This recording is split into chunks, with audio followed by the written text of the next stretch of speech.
reaches. Oh, that ball's out. That's live. Back the other way. Sam Hubbard, the Cincinnati Kid. Hubbard's got a convoy. Chased by Andrews. At the 30, the 20. He will score. To the end zone, down the field, and it is deflected and gone. Touchdown, A.J. Green. Over goes back to throw. Men are coming late. Looks right down the middle. There's Eddie Brown. He has it at the 35 to the 30. He may go 10-5. Touchdown. Now the Bengals Super Bowl chances rest on his right foot. The kick is up. Yeah. It is good.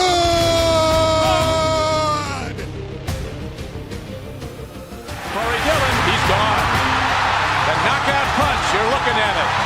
65 yards. And they're back to throw as the blitz is on. Goes long, intended for Collinsworth. He has it down to the 20, touchdown. And Chris Collinsworth. Throwing the long ball. Deep down the field. Johnson's got it. Touchdown. Cincinnati.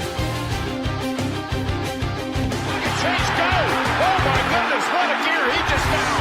Case for the touchdown. Wow. Chase is on the case. It is no fluke. It is a fact. The Cincinnati Bengals are headed to Super Bowl 56. The play clock at 3. Shotgun snap. Carr throws into traffic. Intercepted. Jermaine Pratt has the football. Yeah. Coffin nails. Bam, bam, bam. How about that? It was important for me to talk to the fans. I recognize it was important for the media to get the opportunity. I normally do this in Mobile. I guess I've come around. I can change. That's Duke Tobin in today's press conference. That's how he ended it, speaking with the media. Changed his ways and decided to meet with the media before the Senior Bowl like he normally does in Mobile. Will anything else change about how the Bengals operate? Let's break down the press conference coming up on Chatterbox Bengals. Appreciate you all tuning in. I'm Craig Sandlin. Reed Mouse, how we doing today, buddy? Good. I'm doing well. You know what? It's always nice to hear from the de facto general manager of the Cincinnati Bengals. And, man, did he look excited to be there. I think someone tweeted out. I don't know if we don't glorify cigarette culture like they do on the old Mad Men show on AMC, but at certain times I just wanted to give Duke hey man, you need a Marlboro Red. You look like you need a drag right now. It's okay. I know it's not going well, but here's a cigarette. Calm down. It's all good. But let's dive in, man. Let's dive in. Well, it's going to be a little difficult because obviously every media member has their own independent kind of goal from press conferences like this. It's not directed at a certain thing. So, someone may have asked a question early on and then it may have been revisited later. We're going to do our best to try and put it all together. I've got a string of thoughts that I put together as it was happening, but we'll do our best and break it all down. And Reed, let's start with, I think the number one takeaway from my perspective, at least in this whole thing, is that Duke Tobin has zero interest in changing anything about how the Bengals operate from a football personnel perspective. Talked a lot about his confidence in how they manage their decision-making process, about how they manage their scouting. He was asked directly if he was going to explore adding scouting staff this offseason, denied that, said that he thinks, if I remember exactly what he said, that he thinks that they operate most efficiently, actually, at the size that they have, and it allows them to collaborate better. Your initial thought on the Bengals operation not making any changes this offseason in terms of how they go about their approach? It's, I think, the easiest thing that you could ever criticize the Bengals for. And it's outside of the city, it's, this team's cheap. And this maybe goes into it. But the fact that we have the smallest scouting department, the fact that we have just the smallest operation in the NFL speaks volumes to why we are where we're at right now. I will give Duke Tobin credit. And you know what? That's why I'm so bold. That's why I am I'm willing to go out on a limb. I will give Duke Tobin credit because there has been times where this roster has been really, really good under his watch. Truly, the 2021 free agent class, that is a masterclass in being an executive regardless of sport. From football, baseball, whatever it is, that was a masterclass. But what have you done for me lately? And what you've done for me lately is you have been unable to address this defense. For a while, it was you're unable to protect Joe Burrow. They've done a better job at that. Right now, they've been unable to address this defense in a way that makes this team viable in any competent sense whatsoever. They missed the postseason last year from a historically bad defense. They missed the postseason this year from a Joe Burrow injury and a hilariously bad defense. So it's frustrating. I don't know why we would expect, and that's the dumb thing. Like, what? We call the Bengals insane. What's the old cliche that's not true? The definition of insanity is doing the same thing over and over again. That's how the Bengals operate. That's how we as Bengals fans operate, to think that this thing's ever going to change, because it's not going to change. But yeah, it's frustrating because it's bad, but I don't know why I can think that they would do anything differently. It's just, you are your reputation, and our reputation is not very good in this league.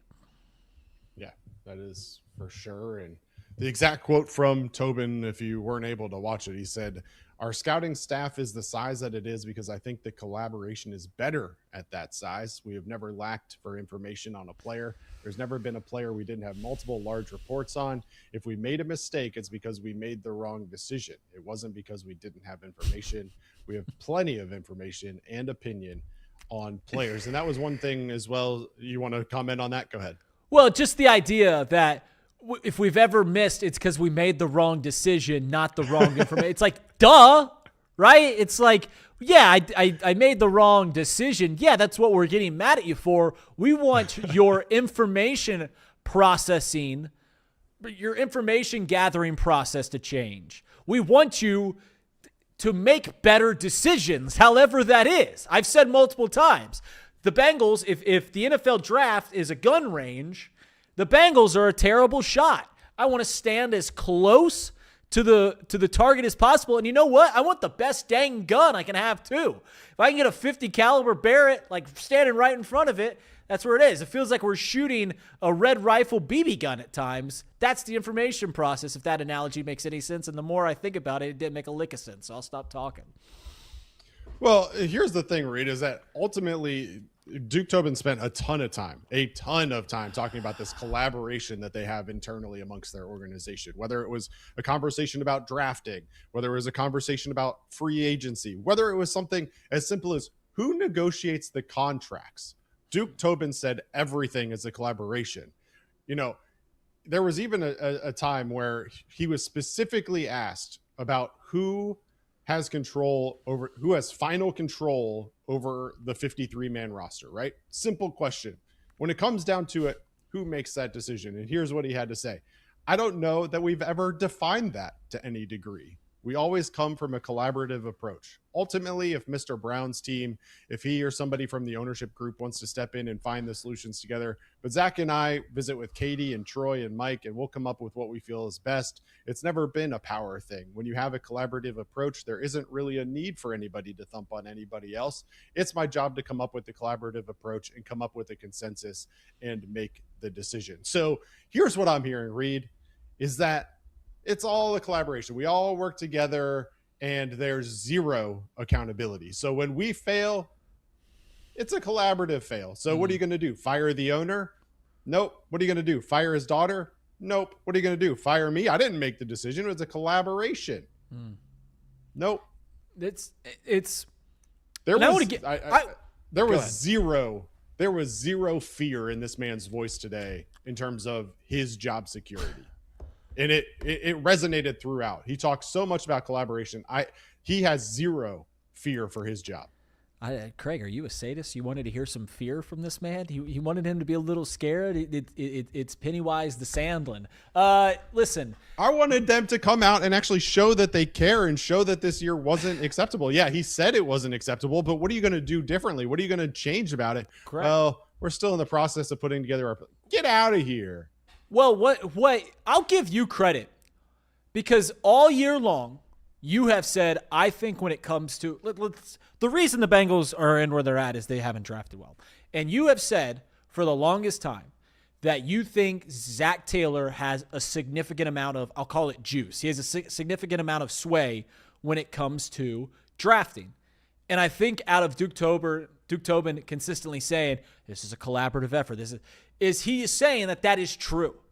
I don't think he's lying. I don't think he's fibbing. I don't think he's passing blame when he says it's collaborative. I think that is the truth, that it is collaboration. And what that reads to me is there is no one that is willing to stand up in the front and say, I'm making these decisions. Which, listen, collaboration is great.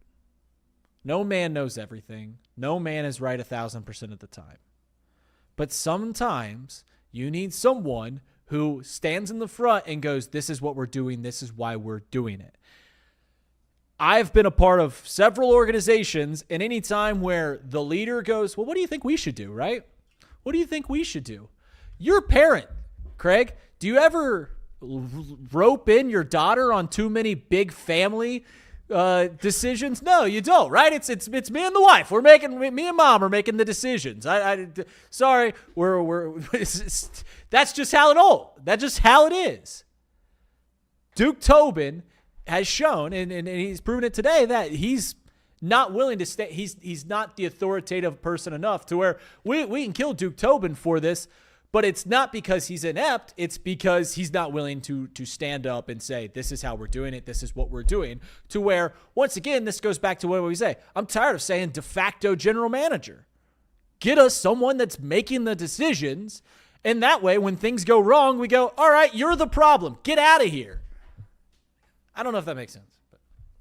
There's a huge difference between this idea of them working collaboratively and what a traditional business is, where you have a leader who works towards building consensus. Those are two very different things.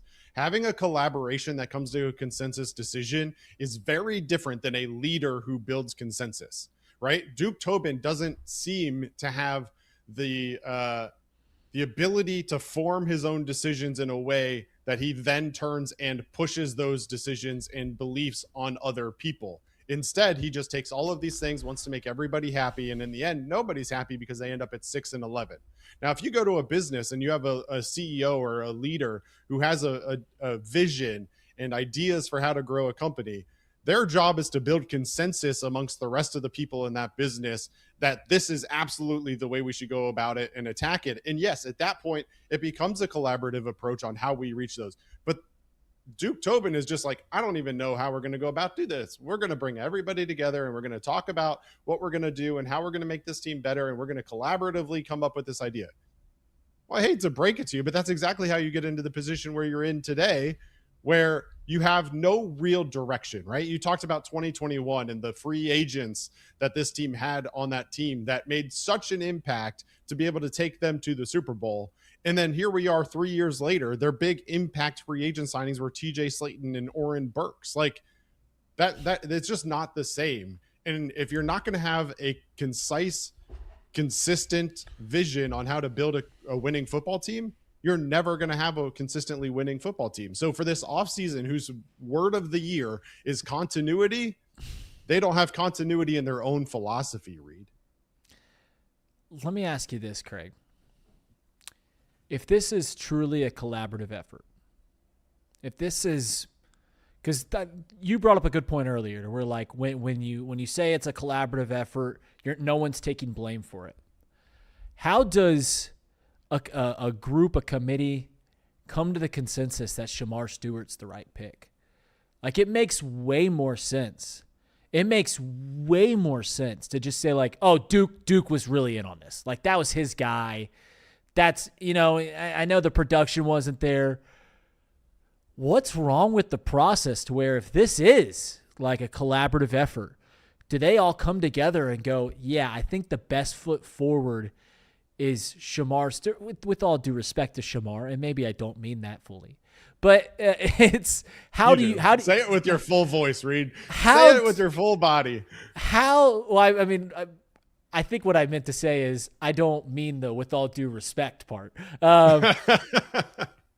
how does the process come out to there? How does you put in all of everyone's opinions and it farts out Shamar Stewart? Like, how does that make sense?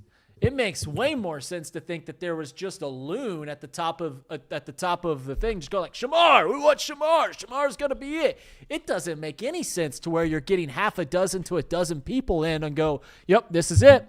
This is where we're going, to where no one's sitting up and just going like, hey man, maybe we shouldn't take the guy that had 4 career sacks in college. Like, it doesn't make any sense. There's 2 ways. Go ahead. There's 2 ways you get there, Reed. There's 2 ways you get there. The first is you have a terrible philosophy to begin with that prioritizes athleticism over production, right? So that's the first thing. You have a bunch of people in a room who prioritize this athleticism and the RAS score more than they prioritize actually seeing what they saw on the field, which was Shamar Stewart not being a productive football player. He was disruptive at times, but he couldn't finish in college, couldn't finish in the pros. He's exactly who a lot of people said that he was on tape. The other way is that you surround yourself with yes men.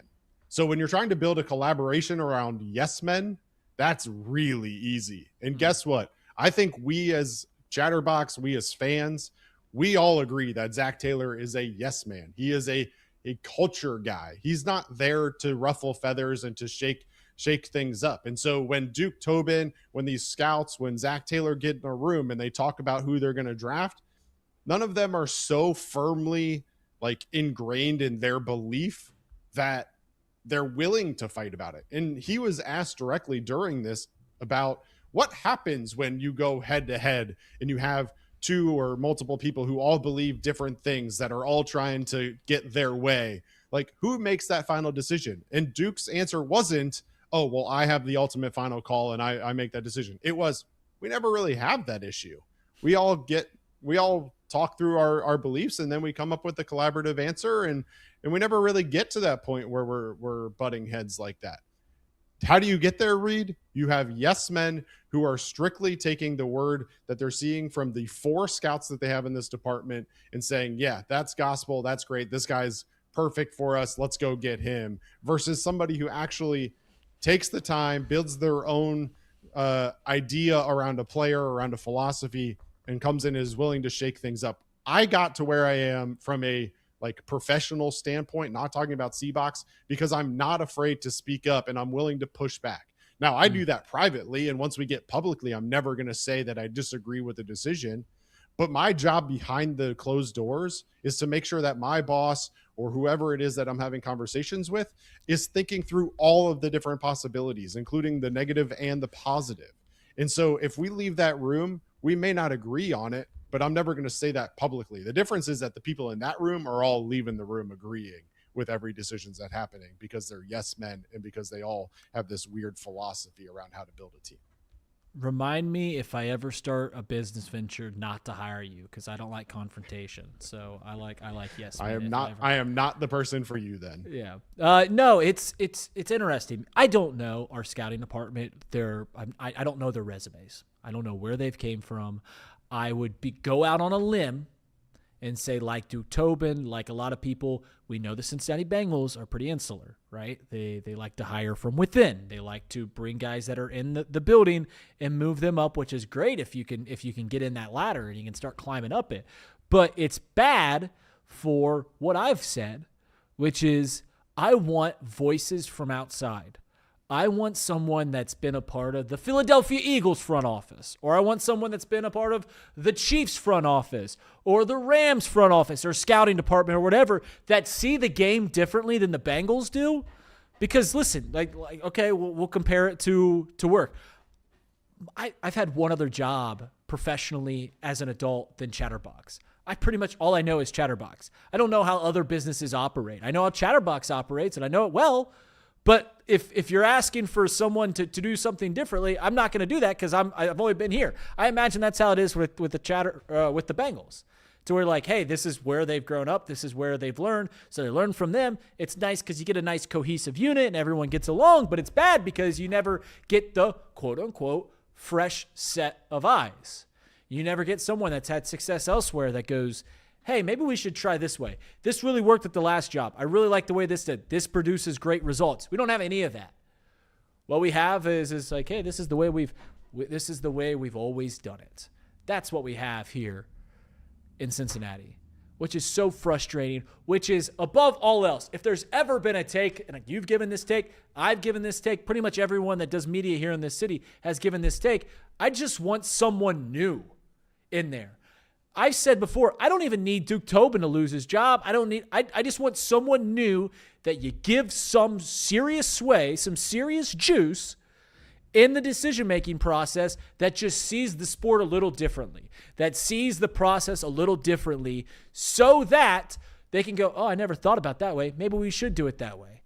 Instead, we have Insular. We have people that, as you mentioned, are yes men. We have people that go, oh, this is the way the Bengals do it. So if it feels like in this city that we're doing the same thing over and over and over again, it's because that's the way this organization operates.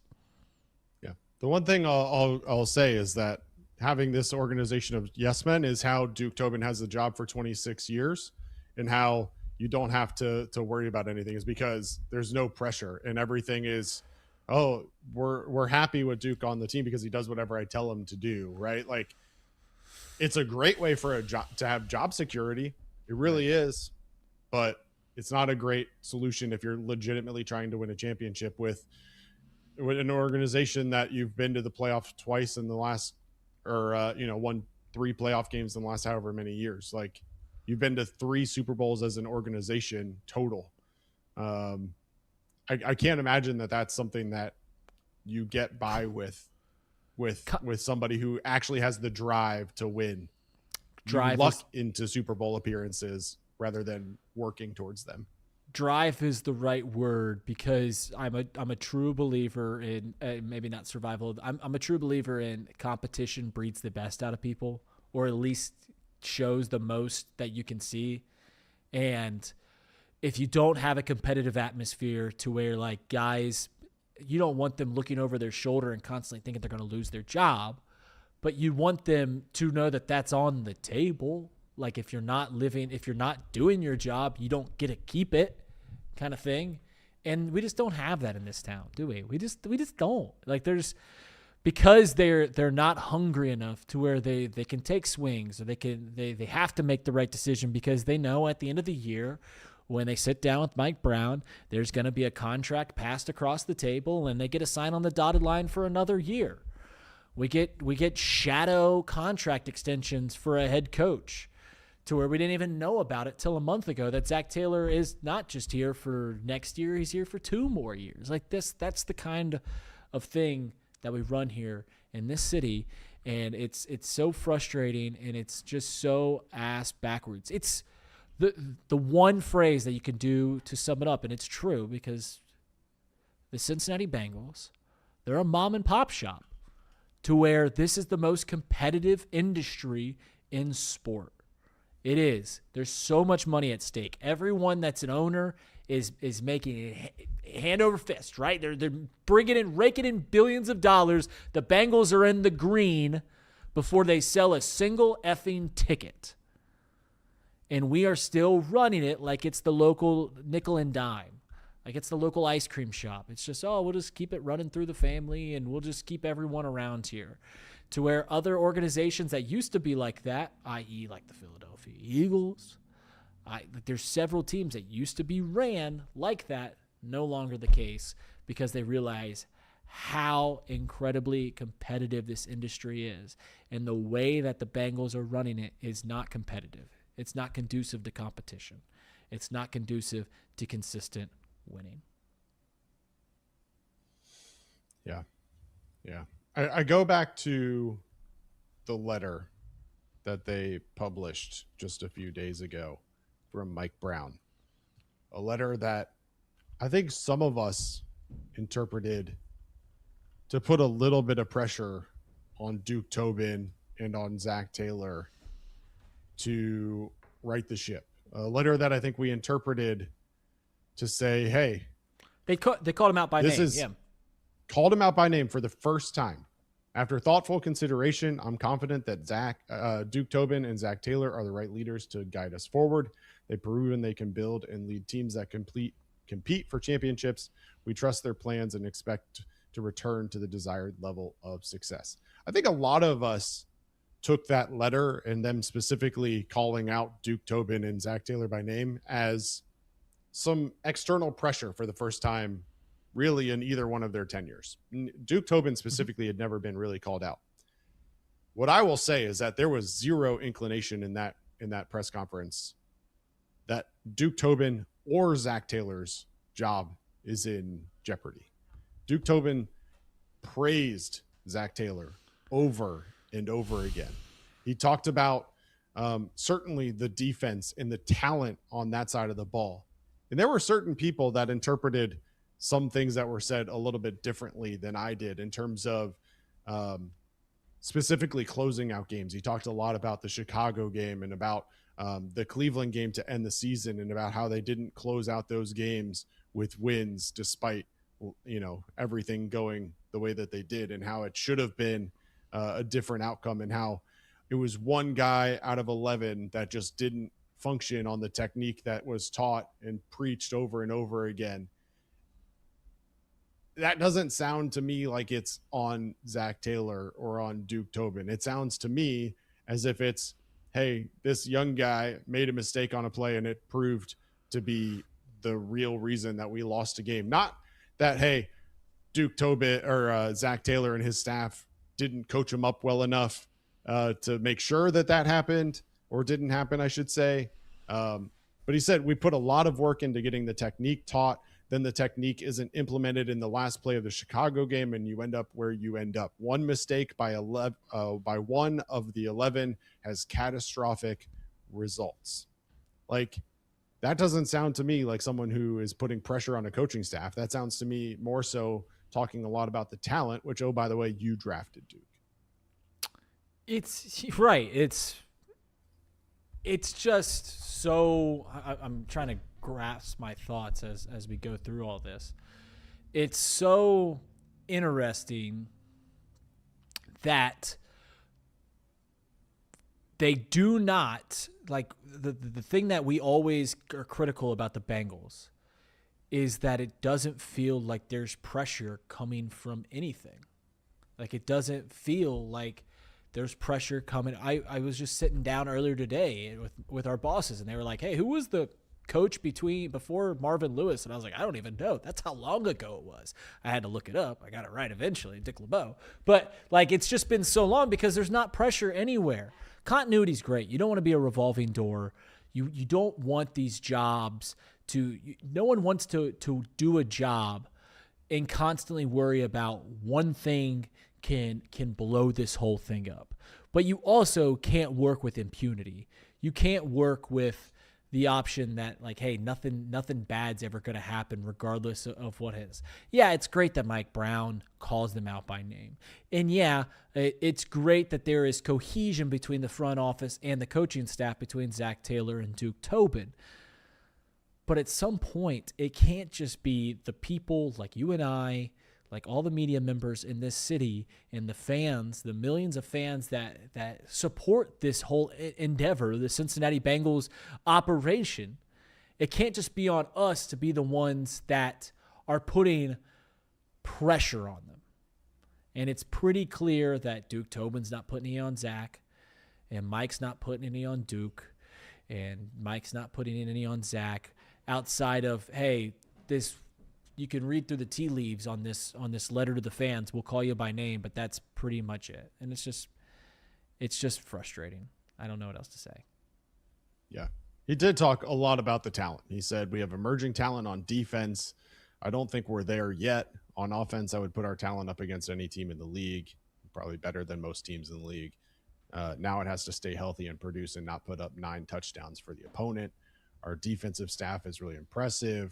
We need an increase in talent on that side of the ball. A lot of these things that, again, are controlled by this collaboration that ultimately leaves us with no real accountability.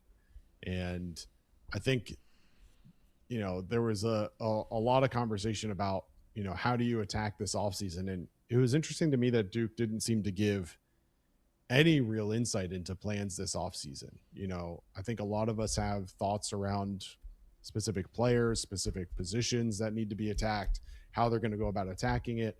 Duke didn't seem to be willing to commit to anything, which is, unfortunate, because I think a lot of us look at this team and we see a very clear path to competitiveness and to potentially a Super Bowl caliber team. Very clear path.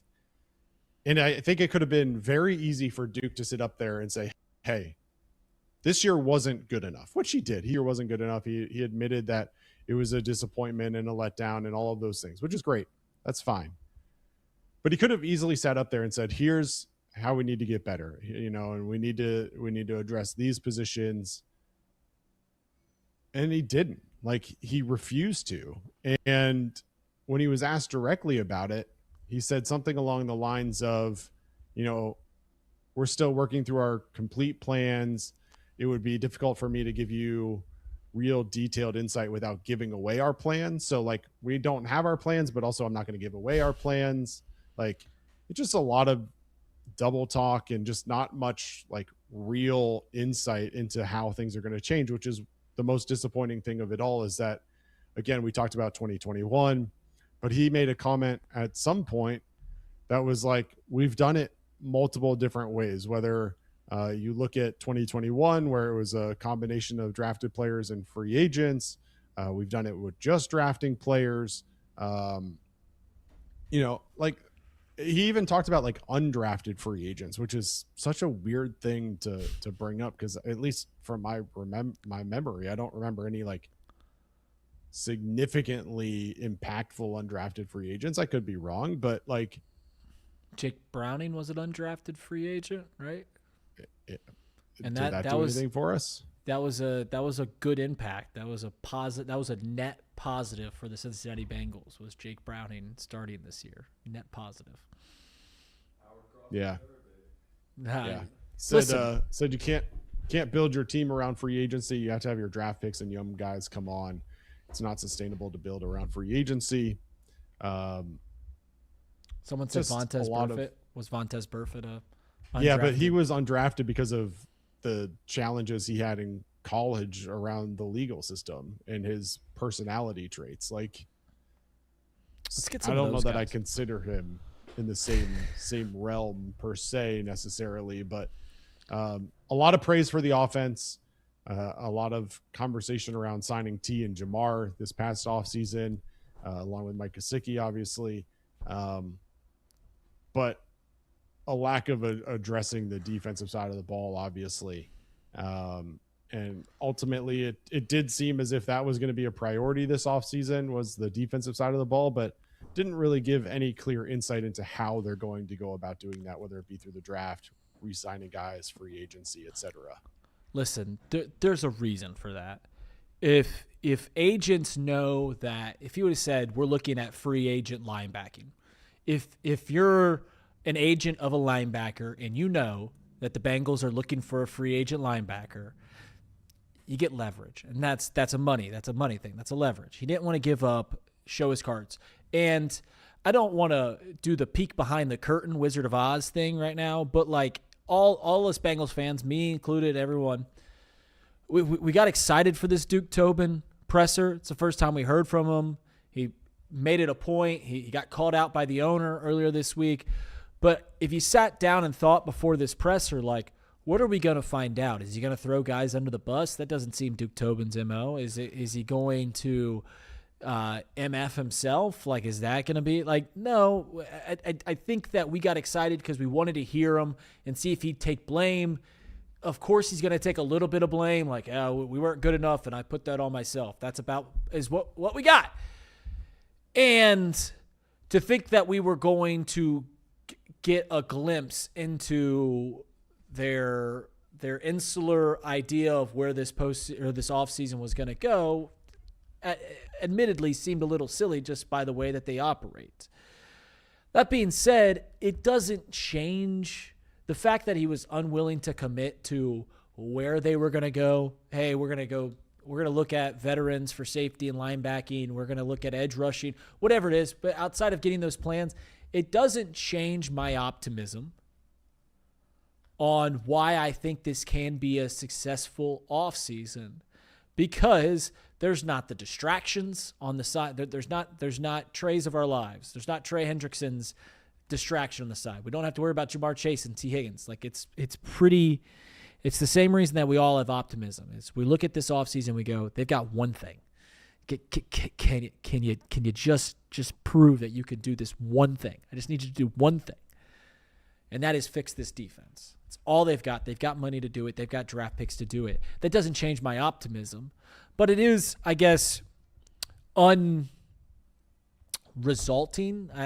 I'm struggling to find the right word. It's a little frustrating that we don't know the process in which they're going to go about it, but that's all just because they don't want to give up leverage and negotiations and whatever. Maybe I'm giving them too much credit when I say that, but that would be my takeaway from that.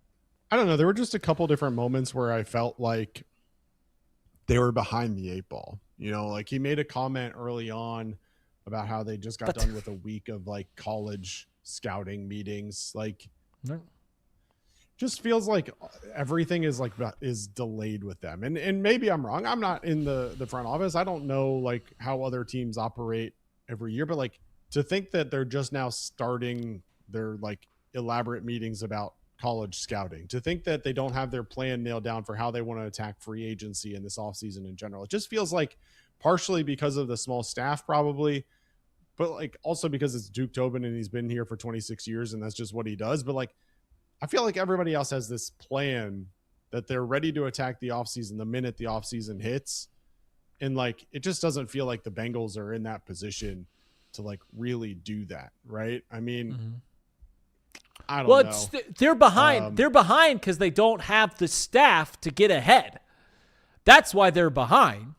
Like other teams have. I don't know the Bengals process. I just know they have a small scouting room.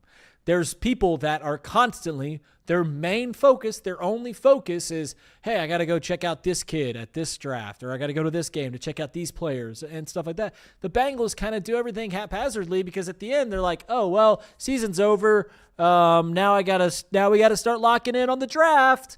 Now we got to start looking at these players. And it always just seems like it's a second thing for the staff because they're so focused. They have so many, they're just spread too thin. To where that they are behind. And, you know, when you're spread too thin, you're overworked. And when you're overworked, you need a break. And they got to reset. So that just puts them another week behind or 2 weeks behind or whatever it is. And it all just culminates in the product that we get out on the field, to where the only reason to me that they consistently that they ever have any success is because the league rules, and the league is so fair that it presents itself as such.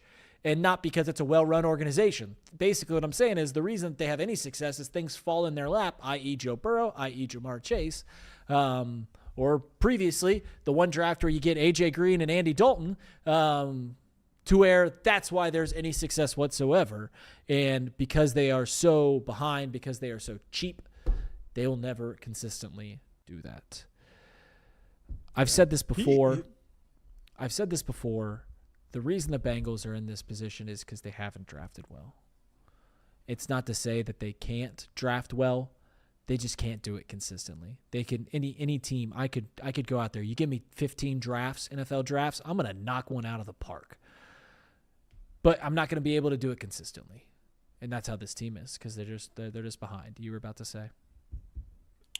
Well, I was just gonna say like Zach, Duke today, in general, this front office and this leadership has consistently relied on the success they had in 2021 and 2022 as the reason that they can do this again.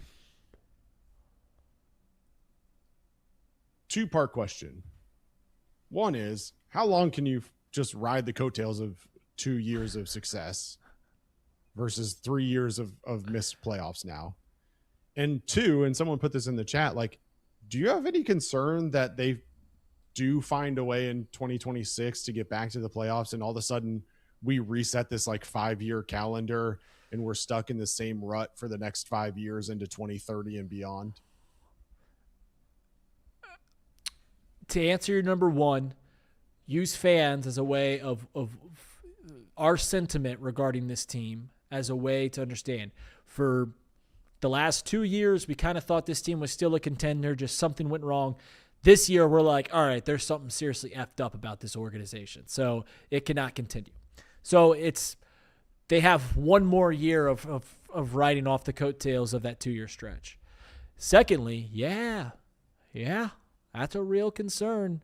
If they make the postseason, go have a good year, 11-6, win the North, playing in the wild card round, lose. It's running back. Does that playing in the postseason be great?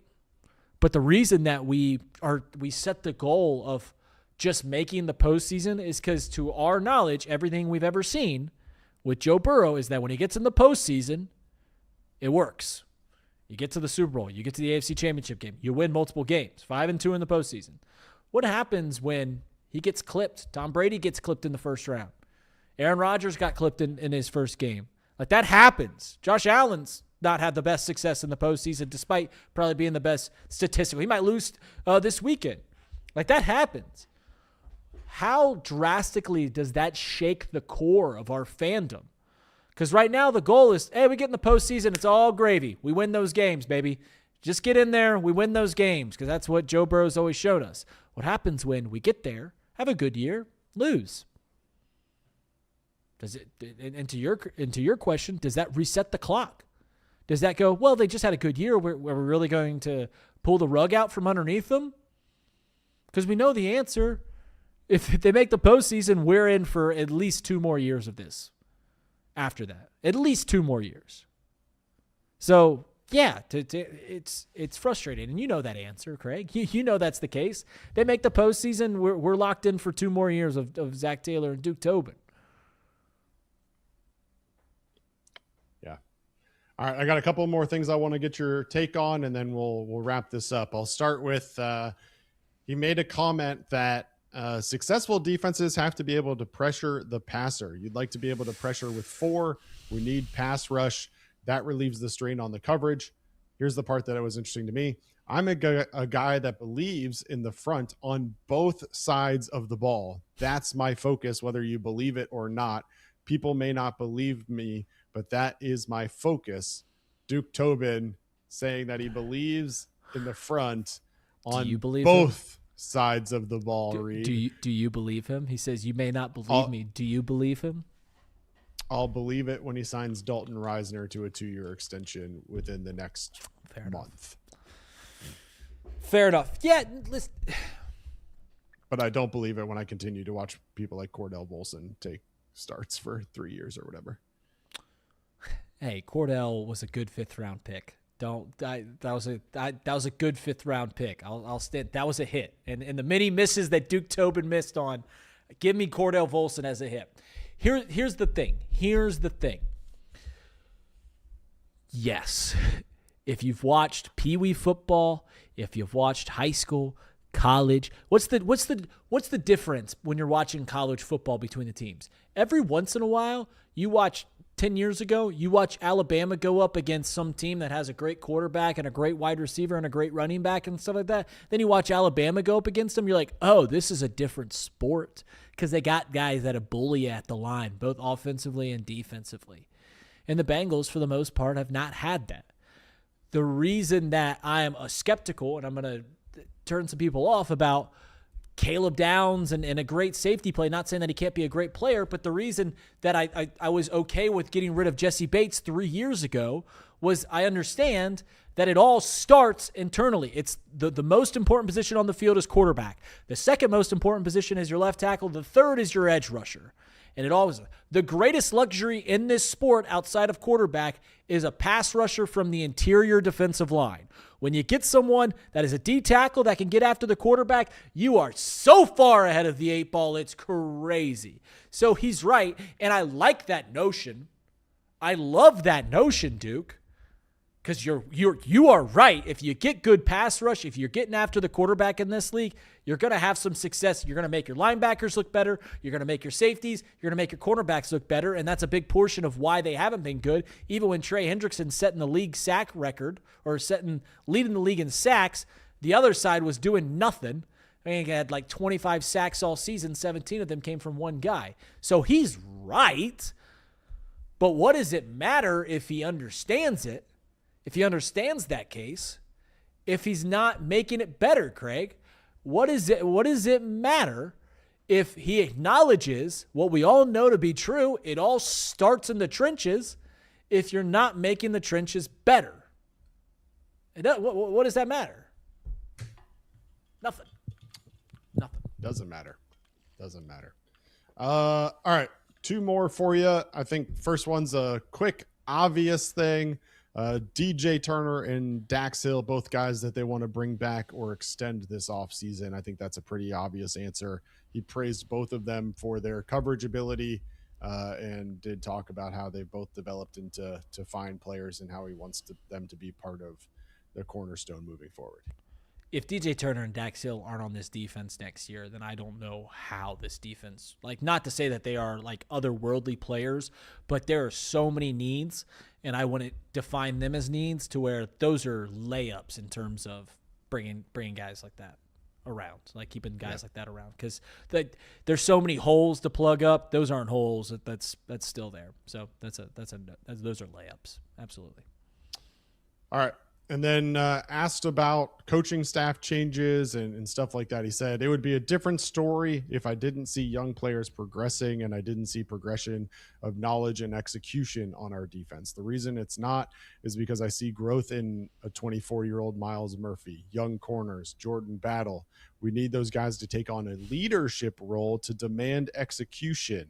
We've heard so much read from Zac Taylor and from now to Tobin about needing a guy to step up on the defense and be a leader. Like, how long are we going to hear the same story before someone actually steps up and do it? We thought that Trey Hendrickson was kind of that guy, but then he gets hurt and he's not around the team for a long period of time. Maybe that played into it, but like, how long can we keep doing this? He later went on to say that obviously that leadership could ultimately come from inside, or it could come from the outside. So leadership being such a primary focus for this team, with all due respect to everybody that's on the team today, doesn't that just go and speak to the absolute necessity to go out and add a veteran presence on this defensive side of the ball to be a leader and to step up and take that leadership role, whether it's a linebacker wearing the green dot or a safety that can come in and be your kind of quarterback on the defensive side of the ball? Like, how long are we going to have this same message be the answer on the defensive side of the ball, that somebody needs to step up and be a leader? People, if you've ever been around a youth baseball team, youth football team, youth basketball team, when things aren't going well, you go, someone needs to step up and be a leader. That's just what you do. You push the blame on someone else.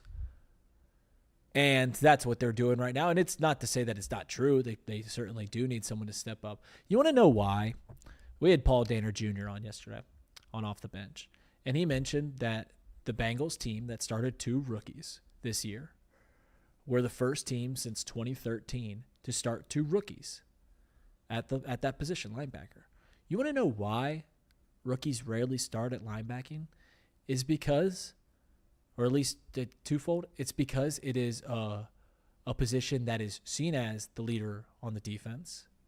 It is a role that is predicated on experience, to where those guys, there's a reason they get that green dot. Those guys are, the linchpin of a defense, to where you want to know how you get leadership. You get someone that's been a leader before, and you put them in a position that is seen as a leader, linebacker, which is why I'm so scared of bringing back Demetrius Knight and Barrett Carter. You can say what you want about Trey Hendrickson being a leader. I think I've seen enough of his personality to say I don't want him leading my crew. I think I've seen enough of that to where, it's a no-brainer. They've got money to do it. They've got the need for it, and they've got no distractions. It is a no-brainer, Craig, that they have to get someone that is not only a high-end veteran player, but someone with the tools, and the personality to lead a unit that just needs to be not good but mediocre.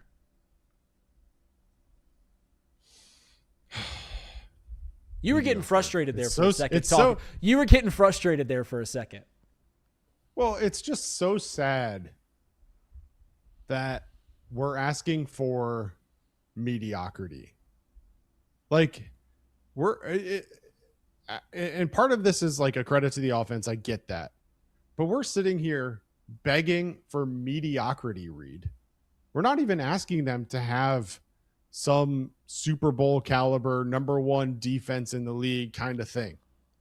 We're asking for mediocrity, for you to invest some money on that side of the ball to shore it up so that you're not giving up 47 points to the Jets in a game that ultimately derails your entire season. That's all we're asking. Hold the lowly Jets to 45 points and you win that football game. And this is why it's so frustrating and why it's almost baffling for media, not just here in Cincinnati, but everywhere, of why the Bengals keep missing the postseason. It's because we are so far ahead by having Joe Burrow and Jamar Chase, by having a true elite offense, by having one of the greatest quarterbacks in the league, that it doesn't make sense and why they keep making the postseason. And we know why. It's because for a while there, they were unable to, we couldn't get a mediocre offensive line. So Joe was always getting banged up. And now we can't get a mediocre defense to keep the games low enough to where, hey, you keep them under 25 points. I like our shot. I like our chances today, folks. You keep them. I mean, that's all we need. But we can't do that. It's so baffling for people outside of Cincinnati because they don't understand how we keep doing this without Joe, because other teams do. That's where we are scraping the barrel on what we're asking for. We're not asking for the 85 Bears.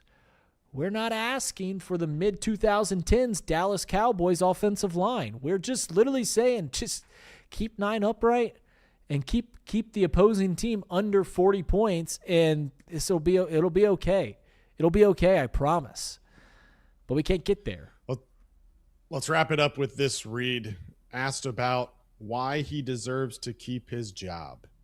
Quote, "It's not up to me to determine whether I'm here or not. I've been doing this my whole life. It is my life. NFL football has been a part of my life since I opened my eyes. I believe I know myself. I believe I know the players. And I know for a fact that no one works harder than me." Duke Tobin, January 9th, 2026. Add him to the list of people who have said, nobody works harder than me. For the first time, we finally heard from him after a season ends in 25 years. We finally get a postseason press conference, but nobody works harder than him. Welcome, Duke Tobin. Your thoughts on his response to whether or not he deserves to keep his job? It's pretty in line with how you thought of it. Like, it's pretty in line. I mean, also, that's a really great question. It really is, and that's the kind of question that fans were hoping for, because how do you answer that? There's no simple way of saying that other than being braggadocious on yourself, when being braggadocious on yourself would be a bad spot, because we see the pudding and we don't see any proof. So it's no one works harder than me is an awesome line, and that's what every person I've ever heard that did not work hard say. Like, every person that I've ever met that's lazy goes, "I work hard. I'm late. No one grinds like me. No one's putting the time in the gym. No one's doing the after hour stuff like me." It's so fruitless. Do you have an opinion on that line? No one works harder than me.